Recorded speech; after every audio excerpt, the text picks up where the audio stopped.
Assalamualaikum warahmatullahi wabarakatuh. Jumpa lagi di channel Beni Asyam. Kali ini kita tidak akan membahas mengenai perakit PC ataupun game.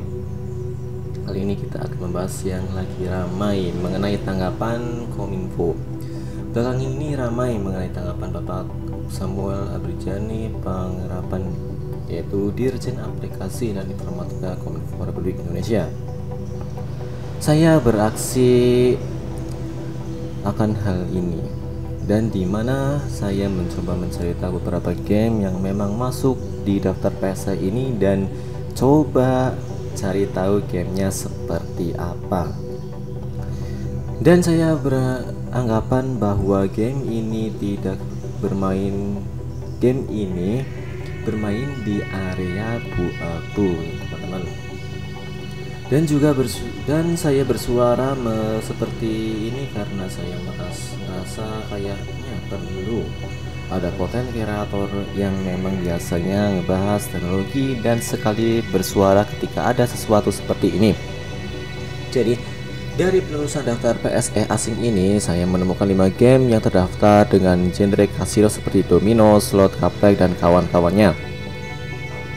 Ada Higgs Slot Domino Kaplek QQ, ada Higgs Domino Island Domino QQ, Ludo Dream, dan MVP Domino Kaplek Q Bandar. Saya juga sudah telusuri game-game tersebut dan memang betul game-game tersebut ini tidak ada kaitannya dengan bandar ataupun agen judi online. Dan juga belajar dari judi online memang ada sedikit persamaan dari gameplaynya, tapi punya banyak perbedaan juga dari segi mekanismenya. Maka di sini saya bilang ini kayaknya memang bermain di gray area. Makanya saya coba cari dan telusuri kira-kira untuk pelabiser agen judi online ini kira-kira ada apa aja. Dan saya nemuin beberapa mungkin yang bisa disebutin karena aslinya tuh ada puluhan, banyak banget. Ada Pragmatic Pay, ada Next, ada Mega 88, Joker, Payback, dan lain-lain. Masih ada puluhan pelabiser lain. Pelabiser ini berbeda dengan agen judi online ya. Jadi kalau kita bicara agen judi online yang tersebar jumlah jauh lebih daripada pelabisernya. Kalau pelabisernya sih udah puluhan, berarti agen judi online yang tersebar bisa aja ratusan yang tersebar luas. Tentu pelabiser ini tidak terdaftar di PSE. Jika kita buka salah satu saja website dari pelabiser ini kita tidak bisa akses. Tapi agen judi online tentu tidak sebodoh itu, sehingga mereka juga punya cara tersendiri melalui portal website mereka. Dan para pengguna masih tetap bisa akses dan tetap bisa main. Jadi untuk yang ini clear ya teman-teman. Kalau yang ini sudah pasti 100% judi melanggar hukum dan nggak ada di daftar PSE juga. Lalu kita balik lagi nih untuk game bergenre kasino yang terdaftar di PSE. Saya rasa kita perlu cek undang-undangnya terlebih dahulu kali ya. Nah, melalui Perundang-undangan Kominfo nomor 11 tahun 2016 pasal 9 menyatakan bahwa permainan interaktif elektronik yang tidak dapat diklasifikasikan apabila a. konten yang terdapat pada produk menampilkan dan atau memperdengarkan pornografi, b. merupakan kegiatan judi yang dapat menggunakan uang asli ataupun uang virtual yang dapat ditukar menjadi uang asli ataupun yang ceni, bertentangan dengan ketentuan peraturan perundang-undangan. Pada poin A oke lah ya, kita bisa skip karena memang tidak ada perdagangan soal pornografi di dalam gamenya. Tapi bagaimana dengan poin B atau juga poin C? Untuk poin B ini Kominfo memang meloloskan kayaknya karena menganggap game yang telah terdaftar di PSE ini memang enggak menggunakan uang asli. Seperti yang disebutkan di berita, pertanyaannya memang kayaknya sih gimana sih ya gamenya ya. Kita perlu tahu dulu dong gamenya, jangan asal main pukul rata semua game bergenre kasino slot itu otomatis ya kayak game dari pelabiser agen judi atau dari bandar judi ini. Seluruh game kasino yang terdaftar ini faktanya memang punya unsur taruhan. Karenanya memang juga game kasino sudah pasti ada tombol bidding di dalamnya. Cuma saya harus tekanin untuk memang bukan pakai uang asli ya. Nggak salah, setiap pengguna memang bisa top up di game ini, tapi bukan top up ke bandar dijadikan taruhannya, melainkan ini adalah game perses, dimana ketika kalian bisa beli dan gak cuma mendapatkan si chipnya ini, tapi juga mendapatkan benefit-benefit tertentu seperti akses untuk transfer ke akun lain.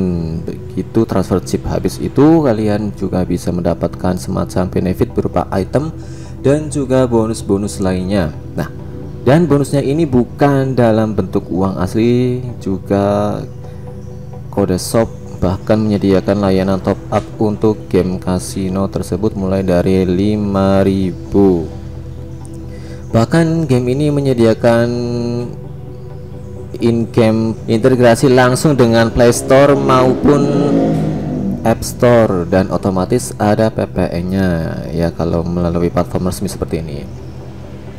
Beda dengan versi beneran dalam tanda kutip yang kita top up-nya itu memang lewat agen baru atau bandar judi. Cuma itu kalau kamu mau top up, semisal kamu nggak mau top up, maka kamu bisa main secara gratis. Bisa game ini free untuk bermain tanpa pop up sekalipun sudah ada saldonya di dalam gamenya, dan setiap hari saldonya itu bertambah. Kalau misalkan login, jadi ada semacam kayak bonus login harian gitu. Kalau misalkan nggak login, ya otomatis saldo di dalam gamenya nggak bertambah. Tapi ini sebenarnya mekanisme yang diterapin di game online lainnya juga, dimana kita juga kadang suka temui game online yang punya limitasi untuk gameplaynya. Jadi misalkan untuk setiap main itu perlu kredit berapa, dan kreditnya ini gratis. Nah, ketika kredit ini sudah habis, kalau kalian mau main lagi, salah satu dengan caranya yaitu adalah top up.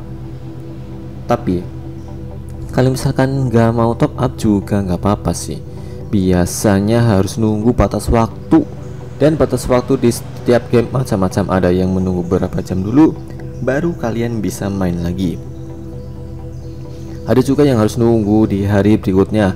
Ya mungkin kalian sudah paham ya konsep dari game mobile. Rata-rata beda batas waktu main yang ada di game ini ialah berdasarkan chip yang memang kita pakai untuk bertaruh di dalam situ. Terus kalau misalkan main dan menang dan mendapatkan apa yang didapatnya itu adalah chip lagi, dan juga poin semacam kayak reward gitu. Setiap gamenya chipnya tentu bisa dipakai main lagi, jadi waktu main kalian bisa lebih panjang. Dan untuk poin ini kalian bisa tukerin ke beberapa hal yang ini menurut saya ya agak abu-abu, karena selain bisa ditukar chip, poin ini juga bisa ditukar pulsa. Apakah pulsa itu bukan uang virtual? Dan chip ini grinding permainan kalian ini bisa kalian transfer ke akun lain. Jadi kalian bisa trade in ke teman ataupun yang main game ini juga bisa di mana aja lah. Ini tentu berpotensi bakalan ada oknum yang melakukan praktek jual beli chip selayaknya jual beli chip poker pada zamannya Facebook dulu. Dan kalau ada yang melakukan praktek transaksi seperti ini, otomatis transaksinya di luar gamenya, di luar aplikasinya, biasanya langsung antara player dan player juga. Dan terbukti sudah pernah ada oknum main yang ditangkap karena melakukan praktek jual beli chip dari game ini dan dianggap perjudian. Jadinya Jadi gimana Kominfo mendefinisikan soal ini, dan karena gamenya memang nggak bisa ditukar ke uang asli tapi bisa dijadiin pulsa rewardnya. Habis itu ada fitur transfer yang bakalan ngebuka potensi untuk adanya praktik jual beli chip ini, dan terbukti sudah bisa dianggap sebagai perjudian untuk praktek jual belinya.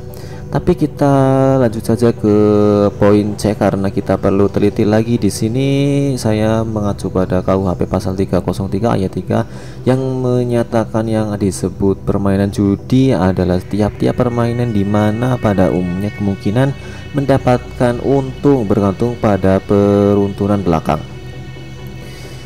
Juga karena permainan lebih terlatih atau lebih mahir di situ. Termasuk segala perubahan tentang keputusan, perlombaan atau permainan lain-lainnya yang tidak diadakan antara mereka yang turut berlomba atau bermain. Nah, demikian juga segala pertaruhan lainnya. Di sini kelihatannya kata pertaruhan memang jadi highlight di pasal ini ya. Tapi saya sendiri bukan orang hukum. Cuma berdasarkan keputusan dari Kominfo karena meloloskan game ini, seperti mereka menafsirkan game ini nggak termasuk dalam ruang lingkup judi. Meskipun ada sistem pertaruhan yang ada kaitannya dengan KUHP pasal 303 ayat 3, jadi saya rasa anggapan dari Kominfo ini selama nggak menggunakan uang asli di dalam pertaruhannya, itu mereka bisa mengizinkan aplikasinya atau gamenya berjalan. Dan jika ada oknum yang melakukan praktek perjudian di baliknya, itu yang akan jadi masalah ialah pengguna atau oknumnya. Sama halnya seperti pertandingan bola lah, yang mungkin kalau kita mau samain pertandingan bola ini akan sah dan legal, tetapi di baliknya kadang ada yang suka praktik perjudian, kurang lebih kayak begitu gitu. Jadi yang dimasalahkan ini bukan pertandingan sepak bolanya kalau ada yang praktik perjudian yang perjudiannya dilakukan oleh pengguna sendiri, bukan karena pertandingan sepak bolanya. Cuma permasalahan di dalam game ini adalah ada unsur betting di dalam gamenya karena ya ini game bergenre kasino gitu. Disinilah letak abu-abu dan perlu banget dipertanyakan. Berkaitan dengan top up game yang menggunakan uang asli ini juga dijadikan muncul pertanyaan soal bagaimana dengan gacha. Ya, gacha. Bagaimana dengan loot box yang kita beli di game? Apakah itu jadinya judi? Ya, memang sering kali gacha dikaitkan dengan judi karena ada apa ya, bisa dibilang ada nilai yang bergantung pada peruntukan gitulah ya. Tapi ini yang sebenarnya kenapa gacha nggak bisa disebut judi. Pertama, pembelian item atau gacha itu bukan bagian dari pertaruhan. Ingat ya, beli bukan bertaruh.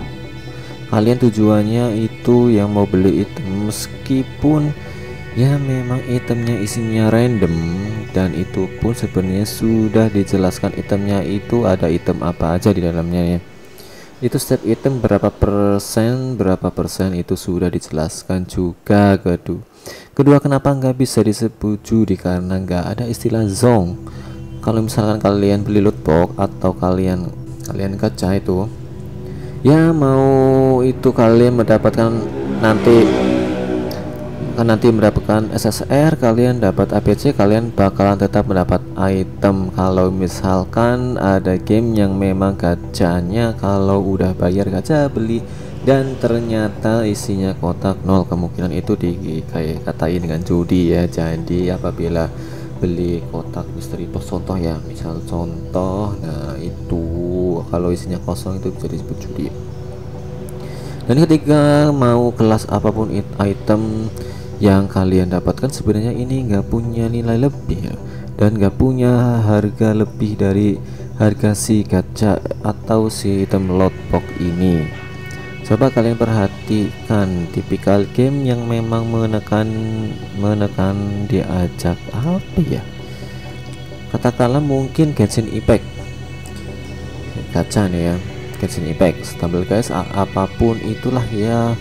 Apakah mereka menjual item mereka secara langsung untuk item angkanya atau untuk item kelas tingginya, dan mereka mencantumkan harganya nggak ada kan ya, yang berarti apa yang Sebenarnya secara nilai atau secara harga, baik itu item yang sekelas C ataupun SSR, itu sebenarnya punya nilai dan harga yang sama. Yang menjadi perbedaan adalah SSR jumlahnya hanya lebih sedikit dan yang C ini jumlahnya lebih banyak. Padahal secara harga sama, dikatakan misalkan harga 10.000, yang berarti kalau kalian dapat dicek ya C itu harganya 10.000 dan SSR harganya juga 10.000, nggak ada lebihnya, nggak ada yang kurang. Keempat, kali ini mengacu pada KUHP pasal 303 ayat 3 lagi nih, yang menyatakan ada kata pertaruhan tentang keputusan perlombaan. Kata perlombaan nggak termasuk di dalam gacha ini kalau karena nggak ada yang dilombain gitu dari gacha. Ketika kalian beli gacha ya balik lagi ke tujuan kalian itu untuk beli item. Game apa yang dilombain? Game apa yang dilombain ya? Padahal beli item loh. Dan kalau kita bicara pertaruhan, yang namanya pertaruhan itu ada dua kemungkinan. Ketika kalian bertaruh, katakanlah 10.000 ya, 10.000 kalian taruh ya kan, itu ada dua kemungkinan salah satunya bakalan kehilangan uang 10.000 itu, atau kalian bisa mendapatkan hal yang berlipat ganda dari 10.000 itu, jadi 20.000 atau 10.000 jadi 30.000. Tapi yang kalian dapatkan ini ketika kalian bayar 10.000, yang kalian dapatkan tetap senilai 10.000. Kenapa?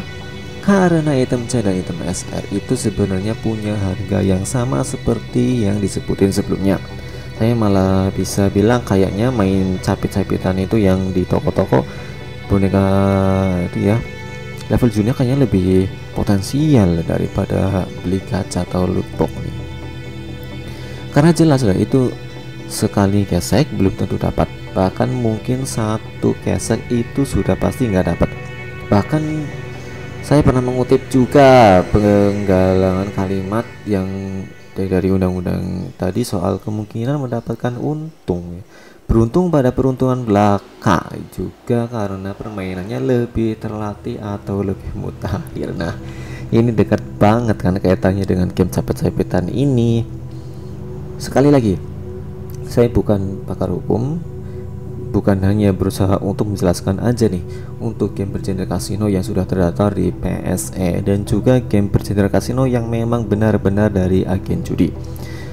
Kalau secara hukum mungkin yang memang jago banget soal hukum dan ngerti banget soal hukum mungkin bisa kaji lebih lanjut, dan juga mungkin untuk yang Kominfo juga bisa cobalah ditinjau ulang lagi mengenai permainan ini. Karena dengan adanya keramaian ini juga bahkan kita sampai kehilangan fokus. Sebenarnya kita malah jadi fokus ke game-game yang seperti ini.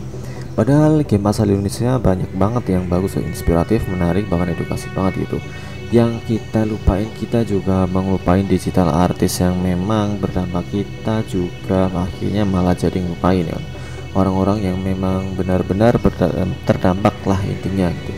Terutama kalian misalkan kita bicara di gamenya, developer game Indonesia yang sudah pada keren pada zaman sekarang ini ya, yang platformnya sedang diblokir, Steam.